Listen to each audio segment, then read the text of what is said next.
Welcome to this video. Let's get a general and complete overview on all the main features inside Microsoft Project Professional 2019, an advanced product used to ease the management of tasks and people inside a business environment by specifying objectives, organizing schedules, and fixing deadlines, work time, and holidays for each resource inside the team in the most efficient way.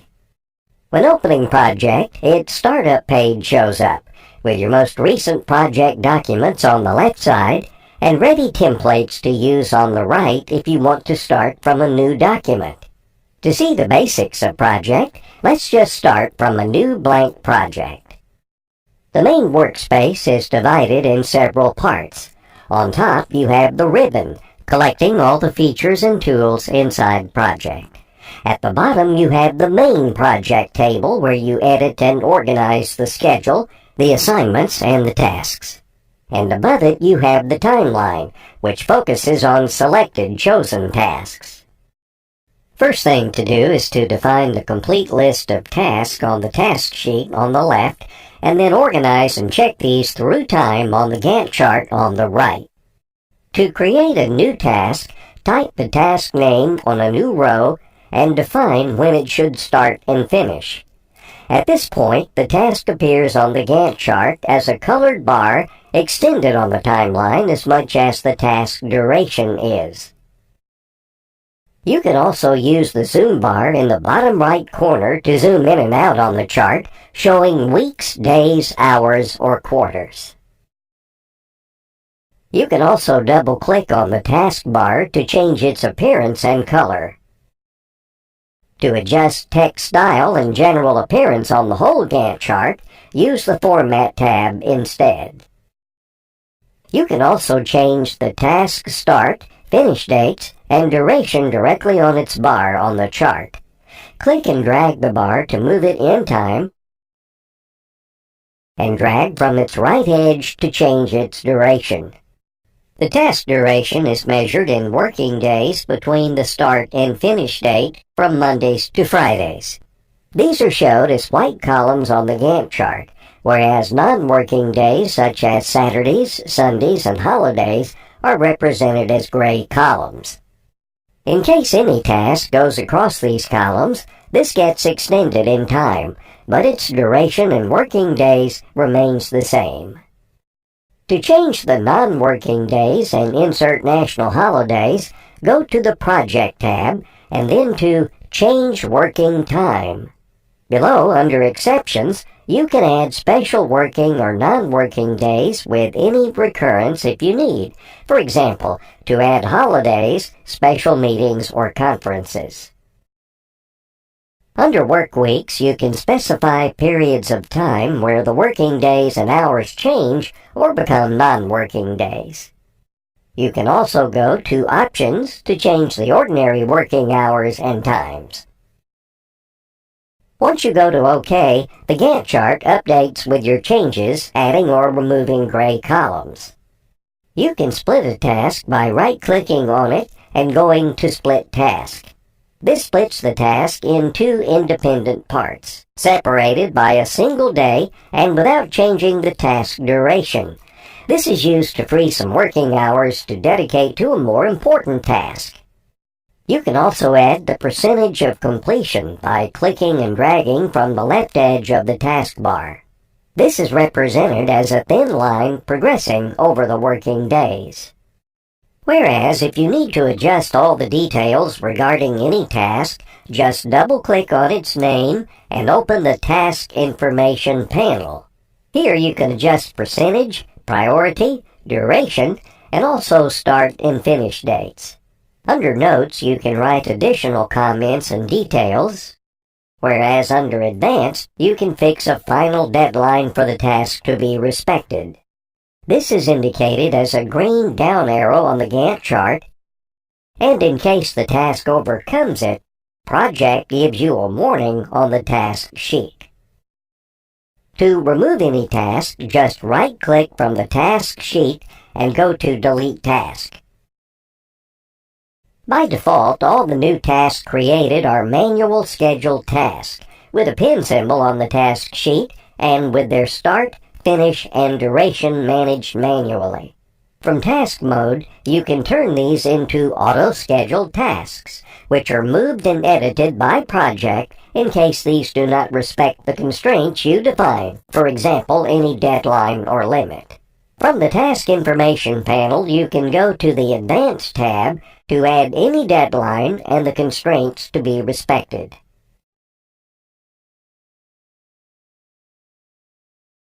Indeed, you can still move and edit auto-schedule tasks manually, with the difference being that Project assists you with suggestions to make your schedule effective while respecting deadlines and constraints. To keep selected tasks under control, you can use the independent timeline above.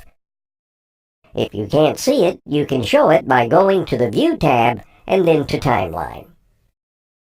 To add tasks to the timeline, just right-click on these and go to Add to Timeline. To remove these, use Remove from Timeline instead. You can add any dependence between two or more tasks by using the links. If you click and drag from any task vertically, your cursor shows a chain icon that you can move over another task to create a dependence between two tasks.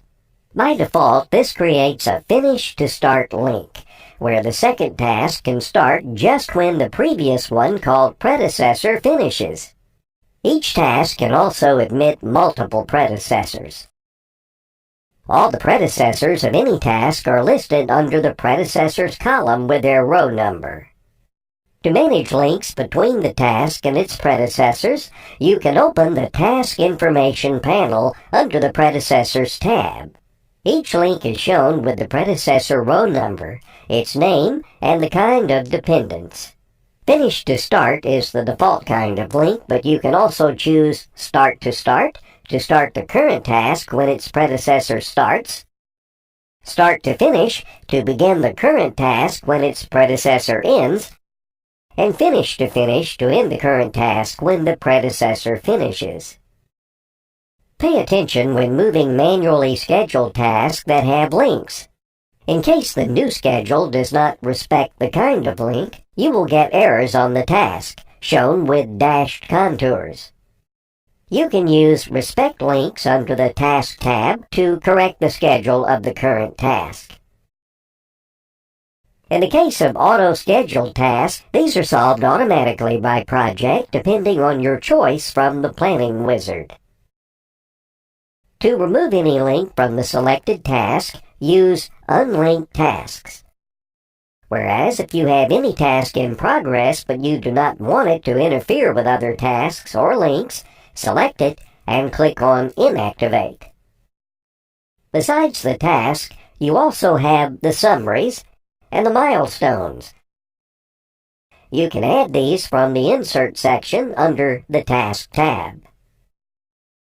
The summaries are collections of tasks grouped together. When you create one, this is added in bold inside the task sheet, including the first task that was previously selected. Then you can rename, set it manually or auto-scheduled, and create other tasks within it, or include others by clicking and dragging these inside it. On the Gantt chart, summaries are shown as thick containers extended in time as much as their tasks inside are, but you can still adjust their duration in case it is a manually scheduled summary. Milestones are markers representing reached goals on the timeline. These are shown on the chart as single points complete with the goal date in bold. Summaries and milestones properties can be adjusted by double-clicking on these and using the Information panel. These objects can also include links, just like the standard tasks. Microsoft Project also has great tools to manage all the people or resources inside a team in order to assign and distribute properly the work time in the most effective way. If you switch to the Team Planner workspace, you can add all your collaborators and then assign all the tasks you have defined to these. To add collaborators, go to the Resource tab and then to Add Resource. Then double-click on the new row to define name, email, group, availability, specific working days, holidays, and the resource cost. Then you can assign any task by dragging and dropping these on the right resource row, respecting the timeline placement. Once assigned, these tasks show the dedicated resource names on the Gantt chart. In case you make bad assignments, for example when tasks meet holidays or when over-allocating resources, red contours appear. The over-allocation can be resolved by using the Task Usage Workspace. This workspace is used to distribute the task between the resources, considering the limits defined for the weekly and the daily working hours. In case any resource does not respect the limits, these will be marked in red as over-allocated on the left side. You can resolve this by either changing the task distribution in hours on the right or using the Inspector panel to apply suggestions from project. This can also be used to apply automated corrections on other workspaces just seen. You can assign resources to tasks also on the Task Usage Workspace by right-clicking on any task and then going to Assign Resources.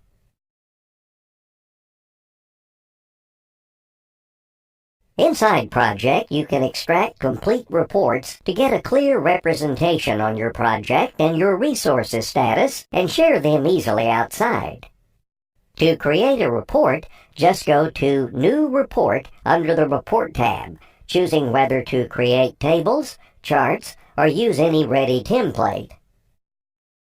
All reports are shown on the Report view, and you can check any report by going to Recent under the Report tab.